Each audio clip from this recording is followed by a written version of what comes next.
Hello my dear students, myself Gangadhar Solanke and I welcome you all to the MCGM's virtual classroom. Today in standard 10th,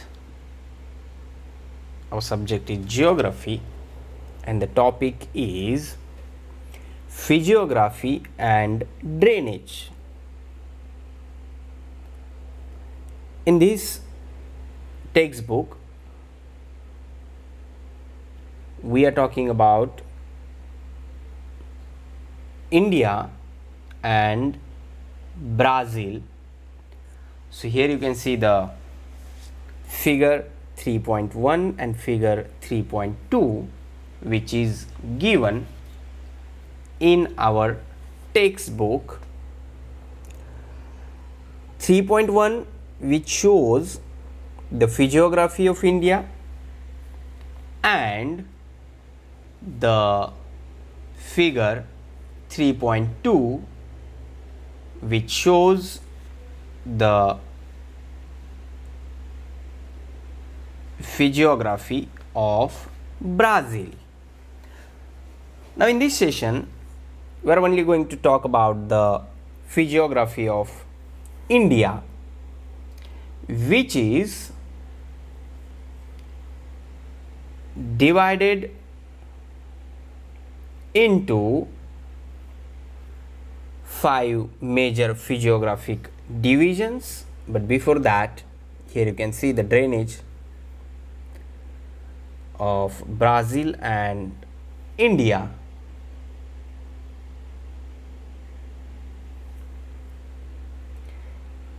India is divided into 5 major physiographic divisions: the Himalayas, the North Indian Plains, the Peninsula, coastal plains, and the last one, island groups. Now the first one, Himalayas, which is one of the young-fold mountain in the world. Himalayas extend from Pamir Knot in Tajikistan to the east. It is a major mountain system of the Asian continent, and in India it extends from Jammu and Kashmir to Arunachal Pradesh. This you can observe in the map. Here you can see how it extends from Jammu and Kashmir to Arunachal Pradesh.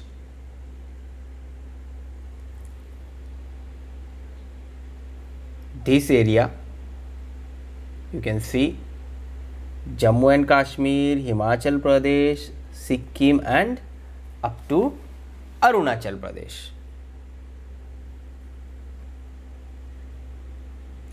Now this Himalaya is not a single mountain range. There are many parallel ranges in the system. The southernmost is known as Shivalik ranges. It is also the youngest range, and then next to Shivaliks are Lesser Himalayas and Greater Himalayas and the Trans-Himalayan ranges from south to north, and these ranges are young to old respectively.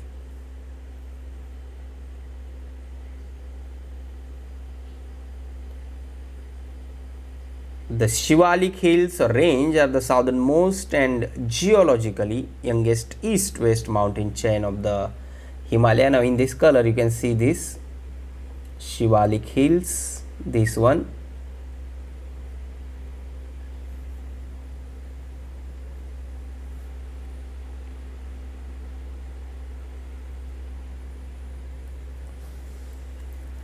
and about Lesser Himalayas, Greater Himalayas and the Shivaliks you can easily see here.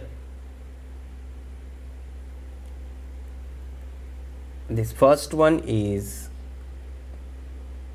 Great Himalaya, then Lesser Himalaya, and then the Shivaliks.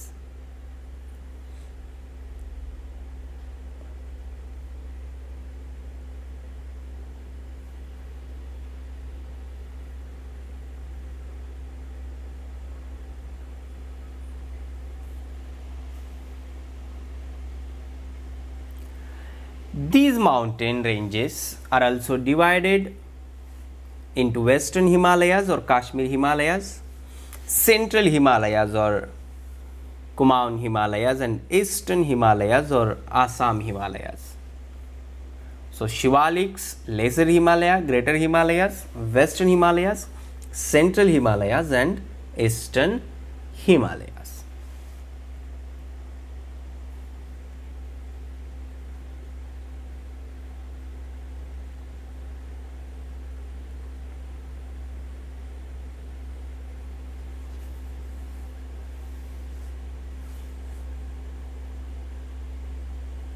Then the next point is North Indian Plains.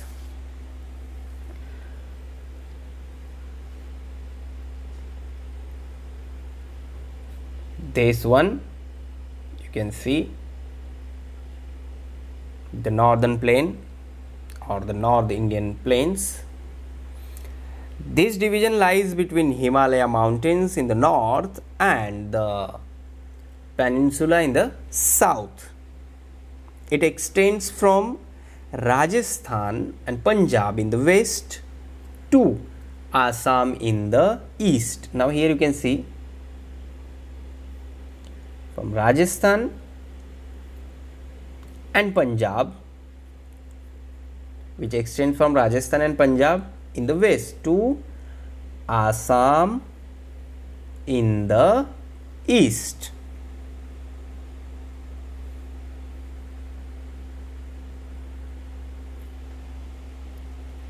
It is mostly a flat, low-lying area. Again, the North Indian Plains are divided into two parts. The part lying to the east of the Araulis is the basin of the river Ganga and is therefore known as the Ganga Plains, which slope eastward, and most of the West Bengal state of India and Bangladesh together constitute the delta of Ganga Brahmaputra system, which is known as Sundarbans. So North Indian Plains divided into two parts, Ganga Plains and Sundarbans.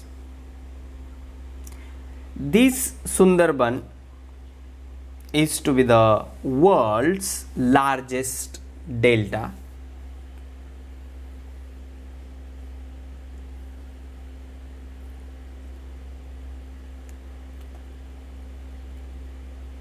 The middle part of the northern plain formed by the Ganga river and its tributaries, which is called the Ganga Plains,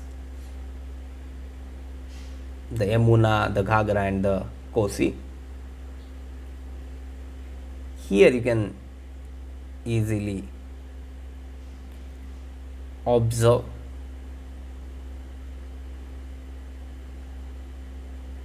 the place of Sundarban.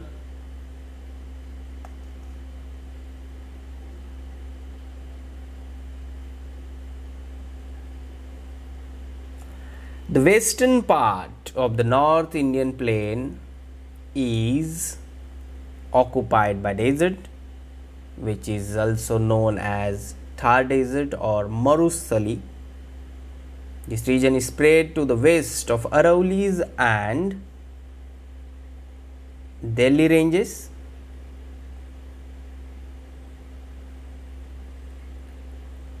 These plains have formed as a result of the depositional work by river Satluj and its tributaries. ये तैयार हुआ है because of the depositional work of river Satluj and its tributaries.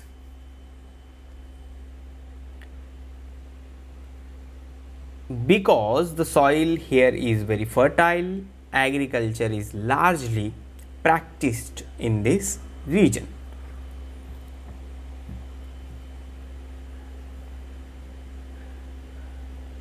Here you can see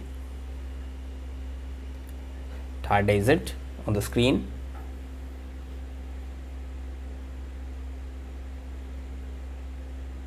And this one here is Satluj River.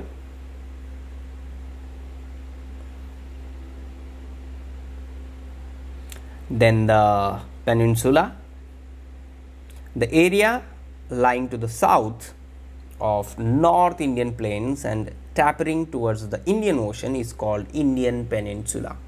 Now here in the map again you can easily understand this. It consists of many plateaus and hill ranges. The Araulis in the north are the oldest fold mountains here. It includes a series of plateaus bordering the plains, Vindhyans and Satpura.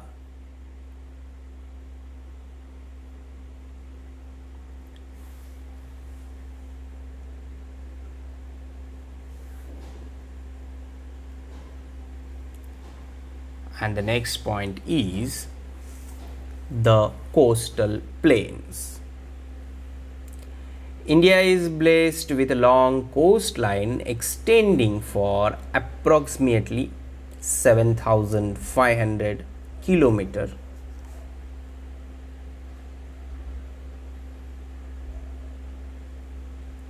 Which lies the western and eastern part of the peninsula. You can see this.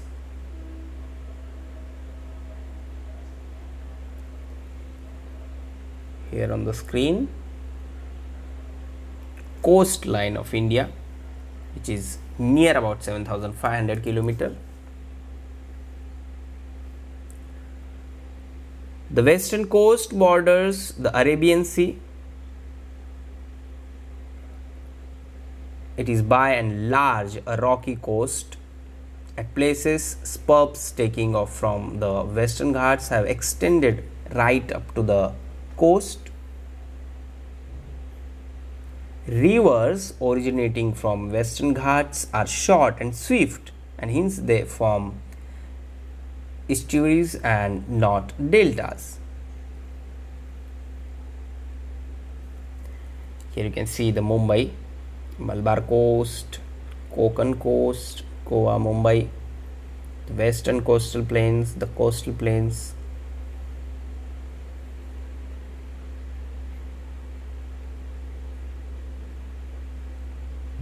The eastern coast borders the Bay of Bengal, which has formed as a result of depositional work of rivers. Many east flowing rivers using from the western and eastern Ghats meets this coast, and because of the gentle slope of the land, rivers flow at lower velocities and deposit the sediments brought with them at the coast, and which result deltas are found along this coast.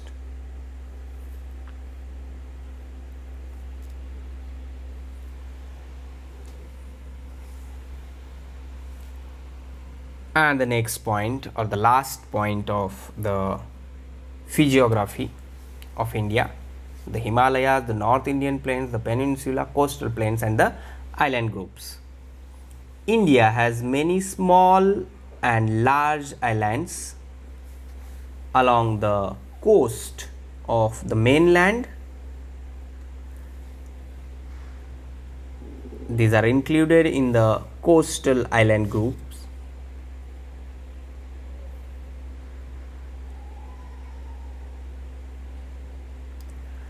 India has two large group of islands, one each in the Arabian Sea and in Bay of Bengal.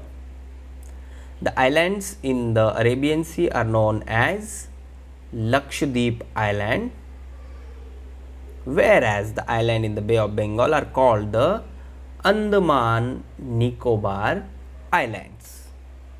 So most of the islands in Lakshadweep are atoll islands. They are small in extent and not very high.